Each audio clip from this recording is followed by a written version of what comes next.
सप्तशती का पाठ नहीं लेना।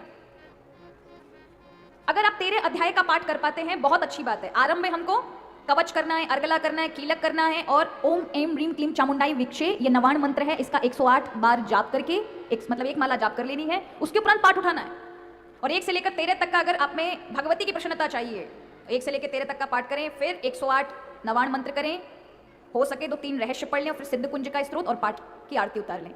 अगर आपको सापोद्वार नहीं आता है, विमोचन करना नहीं आता है तो भी चलेगा, पाठ उतना ही फलीभूत और फल प्रदान करने वाला है। किंतु इतना समय नहीं है, उनके लिए है आप सप्तशती का चौथा पढ़ लें, 5वां अध्याय पढ़ लें, 11वां पढ़ लें और 12वां, ये 4 अध्याय पढ़ लेने से भी पूरी कृपा की प्राप्ति होती है, क्योंकि उन सब में देवी की सारी शक्तियों की स्तुतियां हैं और उन स्तुति से देवी प्रसन्न हो जाती है। और उसके साथ यदि ये 3 और कर लिया जाए, देवी शुक्तम, रात्रि शुक्तम, श्री शुक्तम, तो आप देखें धन की कमी नहीं, पराक्रम की कमी नहीं, आपकी वाणी में तेज, आपके शरीर में तेज, अद्भुत प्रभाव, अद्भुत ऑरा। अवश्य लाभ लो। सप्तशती का पाठ आप अष्टमी में, सप्तमी में, नवमी में, और अगर आप चाहते हैं कि देवी की कृपा मेरे पे बनी रहे तो हर अष्टमी को करना आरंभ करो। इसी नवरात्रि से उठा लो, हमारा नवरात्रि चल रही, नवरात्रि में सारे पाठ सिद्ध हो जाते हैं, एक भी बार करने से देवी का पाठ सिद्ध हो जाता है। नहीं तो 1 वर्ष लगता है किसी पाठ को सिद्ध करने के लिए।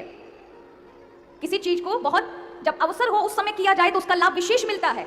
नहीं तो पर्वों के समय जब हम कोई काम करते हैं तो फिर उसका लाभ उतना नहीं मिलता। जैसे सूर्य ग्रहण पे कोई मंत्र का जाप किया जाए, किसी पर्व पर किया जाए, विषुव पर्व पर किया जाए, जन्म नक्षत्र पर किया जाए तो उसका लाभ अत्यधिक गुना हो जाता है। होली दिवाली पर किया जाए अत्यधिक गुना हो जाता है। लेकिन देवी को रिझाना है तो नवरात्रि सबसे आवश्यक हो जाता है। इस समय किया हुआ थोड़ा सा भी करोड़ों गुना फल देने वाला होता है, सिद्ध हो जाता है। तो भी तो अवसर है, आप उसका स्वयं प्रमाण के साथ भावना का विशेष रखना, पाठ को भार नहीं समझना।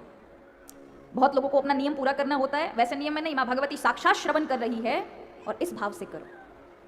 माँ कितनी कृपालु हैं बताया है।